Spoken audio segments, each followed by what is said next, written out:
রাখে আল্লাহ মারে কে, চলন্ত ট্রেনের নিচে পড়েও অলৌকিকভাবে বেঁচে গেলেন বাবা ও ছেলে। নিজের জীবন বাজি রেখে চলন্ত ট্রেনের নিচে ঝাঁপ দিতেও এক মুহূর্ত ভাবেননি বাবা। সেই মুহূর্তে তাদের ওপর দিয়ে ট্রেনের 8টি বগি চলে গেলেও বেঁচে যান বাবা ও ছেলে। সিনেমাকেও হার মানানো এই ঘটনাটি ঘটেছে মঙ্গলবার দুপুরে কিশোরগঞ্জের ভৈরব রেলওয়ে স্টেশনের 1 নম্বর প্ল্যাটফর্মে।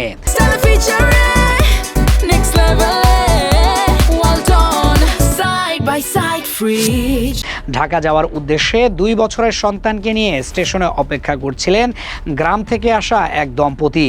ট্রেন দেরিতে পৌঁছানোয় প্ল্যাটফর্মে ছিল অতিরিক্ত ভিড়। সেই ভিড় ঠেলে ট্রেনে ওঠার চেষ্টা করতেই ঘটে বিপত্তি।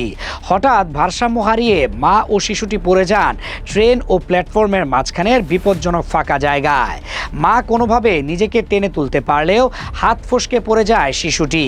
আর তখনই কোনো দ্বিধা না করে বাবা লাফিয়ে পড়েন চলন্ত ট্রেনের নিচে। নিজের জীবনের কথা না ভেবে তিনি শিশুটিকে বুকের সাথে শক্ত করে জড়িয়ে ধরেন, যেন পৃথিবীর সব বিপদ থেকে তাকে আড়াল করে রাখছেন। একের পর এক ট্রেনের 8টি বগি ছুটে যায় তাদের ওপর দিয়ে। ট্রেনটি চলে যাওয়ার পর যা দেখা গেল তা যেন অবিশ্বাস্য। বাবা ও সন্তান দুজনই অক্ষত অবস্থায় রেল লাইনের উপর শুয়ে আছেন। উপস্থিত মানুষজন ছুটে গিয়ে তাদের উদ্ধার করেন। সেই মুহূর্তে বাবার সামান্য নড়াচড়াও হতে পারত বড় দুর্ঘটনার কারণ, কিন্তু তিনি ছিলেন একদম স্থির।